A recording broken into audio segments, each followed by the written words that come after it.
నమస్తే, welcome to వలయం TV. Andhra Pradesh రాజకీయాల్లో జనసేన అధినేత రాష్ట్ర ఉప ముఖ్యమంత్రి పవన్ కళ్యాణ్ కాపు సామాజిక వర్గాన్ని ఉద్దేశించి చేసిన వ్యాఖ్యలు, దానికి ప్రతిగా కాపు నేతల నుండి వచ్చిన స్పందనలు ప్రస్తుతం తీవ్ర చర్చనీయాంశంగా మారాయి. నిన్న జరిగిన ఒక కీలక సమావేశంలో పవన్ కళ్యాణ్ స్వయంగా తన సొంత సామాజిక వర్గమైన కాపులపై కొన్ని ఘాటైన వ్యాఖ్యలు చేశారు. రాజకీయాల్లో కేవలం కుల సమీకరణాలను నమ్ముకుంటే సాధించేదేమీ ఉండదని, సమాజంలోని అన్ని వర్గాలను కలుపుకుపోయినప్పుడే అనుకున్న లక్ష్యాలు నెరవేరుతాయని ఆయన స్పష్టం చేశారు. పవన్ కళ్యాణ్ తన ప్రసంగంలో ప్రధానంగా కాపు సామాజిక వర్గంలోని కొందరు నేతల వైఖరిని తప్పుపట్టారు.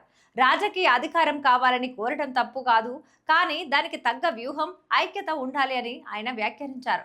కొందరు కాపు నేతలు కేవలం ఎన్నికల సమయంలోనే కులం పేరుతో సెంటిమెంట్లు రగిల్చి ఆ తరువాత సొంత ప్రయోజనాల కోసం పక్కన పెట్టేస్తున్నారని విమర్శించారు. కేవలం ఒకే కులాన్ని నమ్ముకొని తాను రాజకీయం చేయటం లేదని, రాష్ట్ర సమగ్ర అభివృద్ధి, అన్ని వర్గాల సంక్షేమమే తన ధ్యేయమని పవన్ కళ్యాణ్ చెప్పుకొచ్చారు. కాపు ఓట్లు వస్తే వచ్చాయి, లేకపోతే లేదు అంటూ చాలా పెద్ద స్టేట్మెంట్ ఇచ్చారు. వైఎస్ఆర్సీపీ నేతలు రెడ్ల ఓట్లతోనే గెలిచారా, టీడీపీ నేతలు కమ్మ ఓట్లతోనే గెలిచారా అని ఎదురు ప్రశ్నించారు. చాలా అంశాల్లో తను సైలెంట్గా ఉంటున్నానని, నోరు విప్పితే ఒక్కో నేత చరిత్ర బయట పెడతానంటూ ఘాటుగా స్పందించారు. కుల సంఘాల నేతలు సమాజాన్ని విడదీసేలా కాకుండా యువతకు ఉపాధి, విద్యా అవకాశాలు కల్పించే దిశగా ఆలోచించాలని పవన్ కళ్యాణ్ హితవు పలికారు. భావోద్వేగాలను రెచ్చగొట్టి పబ్బం గడుపుకునే రాజకీయం ఇక సాగదని, కాపు యువత కూడా వాస్తవాలను గ్రహించి ప్రత్యామ్నాయ రాజకీయాల వైపు అడుగులు వేయాలని పిలుపునిచ్చారు. నాయకత్వం వహించాలనుకునే వారికి సహనం, అన్ని వర్గాల మద్దతు అవసరమని, కేవలం సోషల్ మీడియాలో విమర్శలు చేయటం వల్ల ప్రయోజనం ఉండదని ఆయన కామెంట్ చేశారు. పవన్ కళ్యాణ్ చేసిన ఈ వ్యాఖ్యలపై కాపు సామాజిక వర్గానికి చెందిన సీనియర్ నేతలు, వివిధ రాజకీయ పార్టీల ప్రతినిధులు భిన్నంగా స్పందించారు.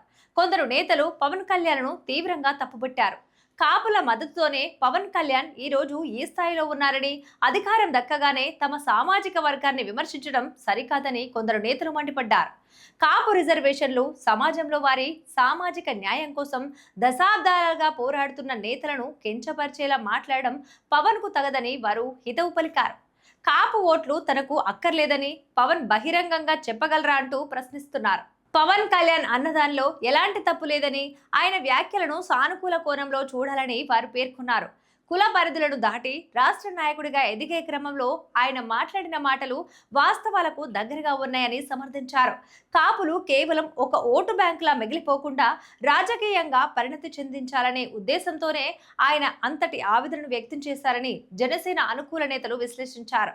మొత్తం మీద పవన్ కళ్యాణ్ చేసిన ఈ విమర్శలు కాపు సామాజిక వర్గంలో ఒక పెద్ద మేధోమదనానికి తెరలేపాయి. ఒక వర్గం ఆయనను టార్గెట్ చేస్తూ విమర్శలు గుప్పిస్తుంటే, మరో వర్గం మాత్రం పవన్ కళ్యాణ్ వ్యాఖ్యలు కాపు సమాజంలో మార్పు కోసం చేసినవేనని అండకానిలుస్తోంది. రాబోయే రోజుల్లో ఈ వ్యాఖ్యలు ఆంధ్రప్రదేశ్ రాజకీయాల్లో, ముఖ్యంగా కాపు సామాజిక వర్గ సమీకరణల్లో ఎలాంటి మార్పులు తీసుకొస్తాయో వేచి చూడాలి. ఇవి ఇవాల్టి అప్డేట్స్. మరిన్ని అప్డేట్స్ కోసం వలయం టీవీని సబ్స్క్రైబ్ చేసుకోండి.